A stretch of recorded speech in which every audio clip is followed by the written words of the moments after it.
Hi friends, welcome to All in One Nandini channel. இப்போ இந்த வீடியோவில் நம்ம பார்க்க போகிறது கோழி குழம்பு சுவையாக ஈஸியாக எப்படி செய்கிறது அப்படிங்கிறத பார்க்க போகிறோம். ஸ்டெப் பை ஸ்டெப்பாக பார்க்கலாம் வாங்க. இப்போ சின்ன வெங்காயம் வந்து தோல் உரித்து ஒரு 1/2 கிலோ வந்து வாஷ் பண்ணி எடுத்து வச்சுருக்கோம். இப்போது அடுப்பில் வந்து வடை சட்டி வச்சு ஹீட் ஆகிட்டுருக்கு. இப்போது ஹீட் ஆனதுக்கப்புறம் எண்ணெய் வந்து இதோட ஆட் பண்ணிக்கலாம். எண்ணெய் ஹீட் ஆகிட்டுருக்கு. எண்ணெய் ஹீட் ஆனதுக்கப்புறம்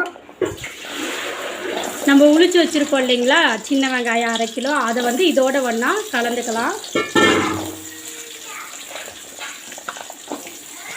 எல்லாத்தையும் ஒன்றா போட்டுப்போம்.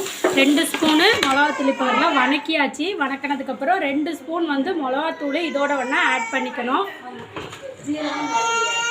ஜீரகம், மிளகு, சோம்பு இது 3 1/4 ஸ்பூன் அளவு இதோட ஒன்றா சேர்த்துக்கோங்க. ஸ்பூனு தேங்காய் வந்து அரை மூடி அளவு சேர்த்துக்கோங்க. நல்லா ஒன்றா கலந்து நைஸாக அரைச்சி எடுத்து இது ஒரு பாத்திரத்தை பெருசாக வச்சு இதில் வந்து எண்ணெய் சேர்த்துக்குங்க. சேர்த்ததுக்கப்புறம் வெங்காயம், பெரிய வெங்காயமா, பெரிய வெங்காயம் 2, தக்காளி 2,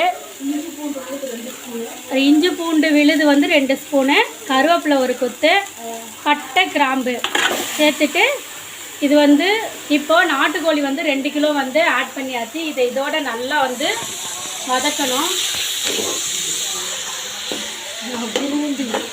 நாட்டுக்கோழி மசாலா இப்போ இதில் நாட்டுக்கோழி மசாலா ஒரு பாக்கெட்டு போட்டுக்கோங்க. அதாவது 50 கிராமு.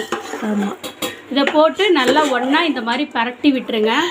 எண்ணெயிலேயே ஒரு 2 நிமிஷம் நல்லா வதங்கணும். 1 டம்ளர் அளவு தண்ணி சேர்த்துக்கோங்க. சேர்த்துட்டு தேவையான அளவு இதில் உப்பு போட்டு எல்லாம் நல்லா பரட்டி விட்டுருங்க.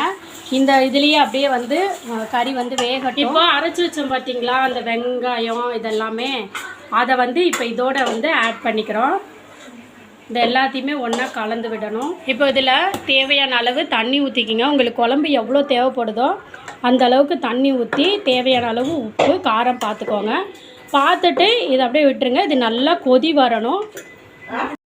இப்போ இது நல்லா கொதிச்சு குழம்பு ரெடி ஆகிடுச்சு. இப்போ சூப்பரான சுவையான நாட்டுக்கோழி குழம்பு தயாராகிடுச்சு. இந்த வீடியோ பிடிச்சிருந்துச்சுன்னா மறக்காமல் சேனலை சப்ஸ்கிரைப் பண்ணிக்கோங்க. பக்கத்தில் இருக்கக்கூடிய பெல் சிம்பலை ப்ரெஸ்